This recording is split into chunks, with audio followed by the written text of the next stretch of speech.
Charging less does not make you easier to hire. It makes you easier to ignore. That is a trap most artists fall into with cheap commissions. They think low prices will get them more clients.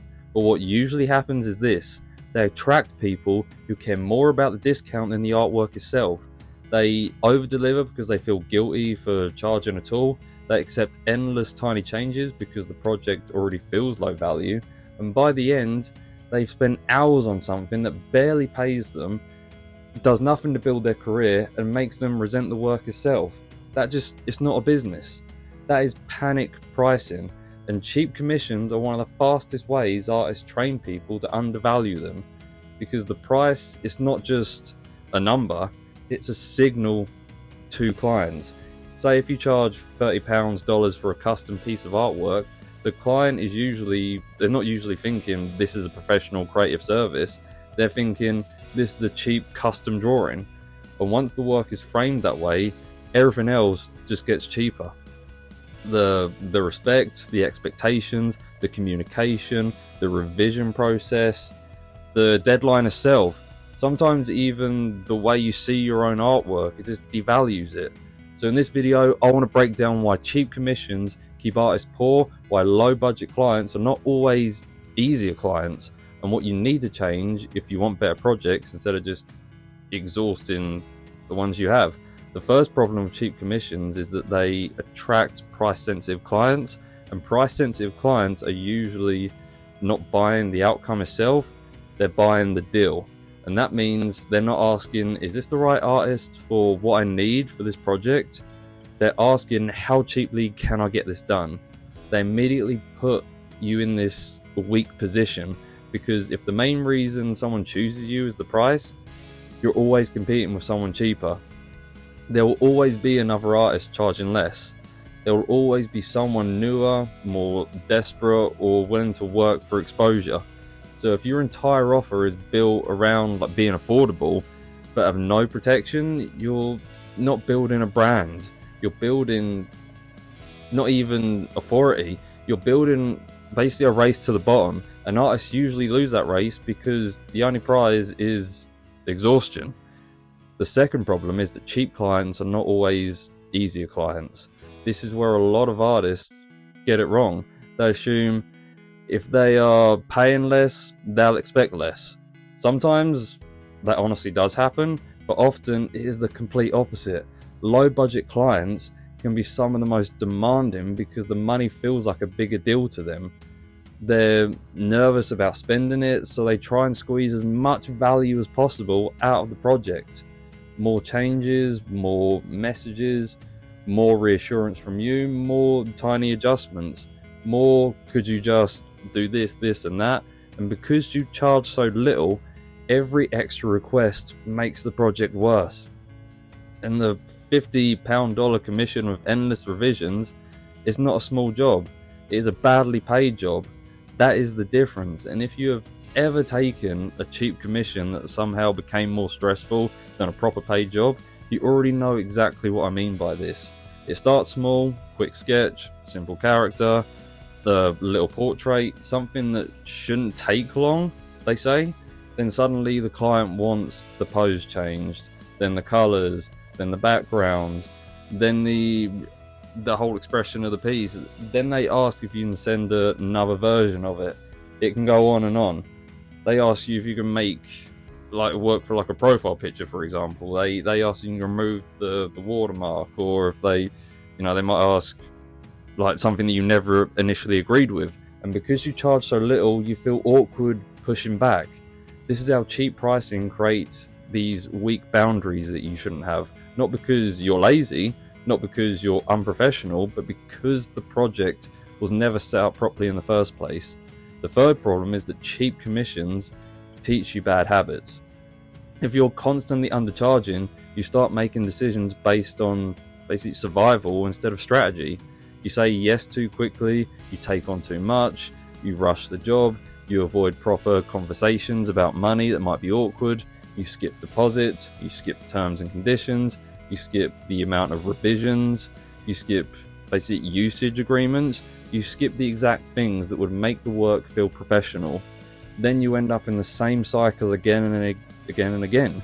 Too much work, not enough money, unclear expectations, resentment of the project or just work in general, complete burnout. And then you start thinking, maybe making money as an artist just isn't realistic. It's not for me. But sometimes the issue isn't that making money from art isn't possible. Sometimes the issue is that your pricing has trained everyone, including yourself, treat the work like a favor. And that is the part artists just don't like hearing. If you price your work like it's not valuable, like, don't be surprised when other people behave that it isn't valuable. That doesn't mean that every client is trying to take advantage of you. It means people take cues from you. Your pricing is a cue, your process is a cue, your confidence is a cue, your boundaries are a cue, your portfolio is the cue, your language is a cue as well. If all those cues say, for example, I am just grateful to be chosen, that you've chosen me for this project, the client will treat you differently than if your cues were, say, I'm a professional who can help you create a strong result. That is why pricing is not just about money, it is about positioning yourself in front of the client. Now the answer is not simply charge more. Like, that advice is just too vague, because if you double your prices overnight but nothing else changes, you may just scare people away. Higher prices need stronger positioning. So instead of only asking, say, how much should I charge, ask yourself, what am I actually selling? Most artists think, oh, they're selling time to create a piece. Well, you know, the detail that goes into the piece, the effort. But clients they don't buy effort. They buy outcomes and results. A musician doesn't need a drawing. They need artwork that makes the release feel more professional. An author, they don't just need a book cover. They need something that makes the book look credible and worth reading. A brand doesn't need just an illustration. They need an image that supports the product, a campaign, a launch, or a message. That is completely different from just doing a drawing. It's a whole different conversation. If you want to charge more, you need to stop positioning yourself as someone who makes nice images and start positioning yourself as someone who helps create value. That does not mean becoming fake or corporate. It means being clearer about the result that you're delivering, the project, the usage rights, the audience, the deadline, the deliverables, the whole process. And the reason your work matters, because when the client understands the value of the outcome, the price makes more sense. Right, here's the difference. Weak positioning sounds like, I can draw your character for £40. Stronger positioning sounds like, I create finished character artwork for authors, musicians, creators who need professional visuals for covers, merch campaigns, or promotional use. That second version immediately feels different. It gives the work a purpose. It gives the client a reason to care about what you're delivering. It suggests the artwork belongs inside a bigger outcome. And once you do that, you're not just selling a cheap drawing anymore. You're selling a professional creative asset. That is where better pricing starts. Not with arrogance, but with clarity. You also need to stop giving unlimited access to tiny budgets. A commission should have limits regardless of the budget. One piece, one price, clear deliverables, a clear number of revision rounds, a deposit, a timeline. And if that work is commercial, a usage agreement needs to be in place. Extra work should cost extra money, and you shouldn't be afraid to voice that. That is not being difficult, that is being professional. If someone reacts badly to basic boundaries, that is useful information. They're probably not a good client to begin with. And that is why cheap commissions are so dangerous to you as an artist. They not just underpay you for one project, they keep you practicing the wrong version of your business and keeps you in a weak position. The version where you're nervous, the version where you over-explain, the version where the client leads everything, the version where you're basically scared to say no to anything. It's the version where your price is based on what feels least uncomfortable to you.